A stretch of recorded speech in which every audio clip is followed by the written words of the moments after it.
Hi there. I've been asked to do a short tutorial on how to make communion bread at home.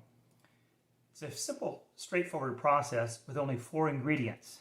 The ingredients are as follows: 2 cups of wheat, 1 teaspoon of iodized table salt, a bit over 4 ounces of olive oil, and a bit over 4 ounces of ice water.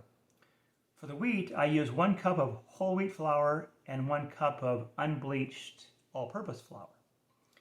I won't go through the mixing process. Everyone knows how to do that at home. I'm going to show you 2 highlights which should make this process easier and the outcomes more satisfying for you. You dump the dry ingredients in a mixing bowl, flour, salt, combine lightly. The challenge here, and this is the highlight I want to show you, is olive oil and ice water tend not to mix. Without an emulsifier, it's very difficult. But I'm going to show you a shortcut. I have just a bit over 4 ounces of olive oil in this little mixing bowl. I'm going to add just a bit over 4 ounces of my ice water, and anyone who has a well-equipped kitchen has at least 1 wire whisk. If you have a lot of time and a lot of patience, you can whisk this by hand and combine the oil and water, which, as we know, don't like to combine by themselves. Some years ago, I found a handy little tool called a Braun Stick Immersion Mixer. This makes the job infinitely quicker and more satisfying. In about 8 seconds,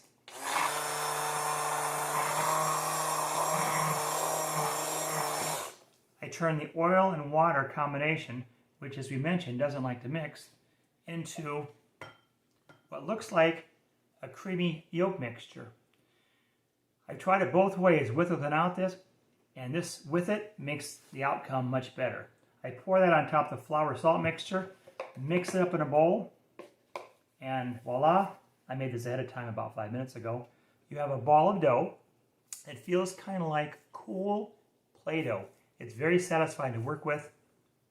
I take this, turn it out on an 11 by 17 baking pan, non-stick, and I work it out into the edges by hand.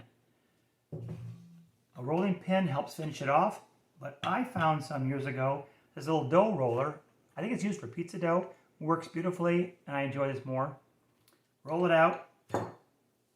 Once it's all rolled out, I found quite a while ago it's much easier to cut when it's unbaked than when it's baked.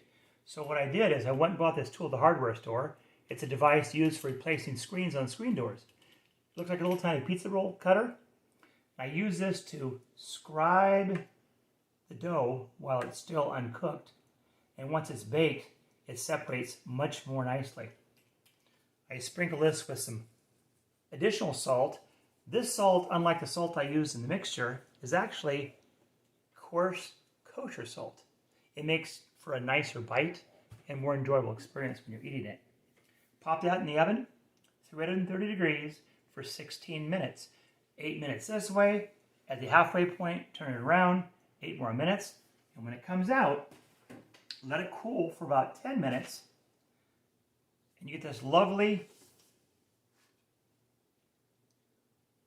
golden brown crisp dough, which is, if you can see, receded from the edges somewhat.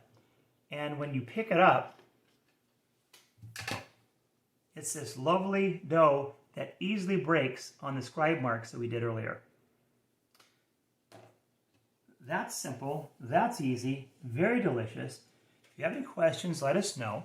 I'll try and put the ingredient list below with perhaps some notes additionally later on for people who like to experiment with different mixtures of flour. It's a lovely bread to have for snacks.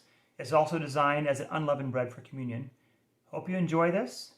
My girls really enjoy it, and I hope the people in our church and many other churches who might watch this can fully enjoy making communion bread at home.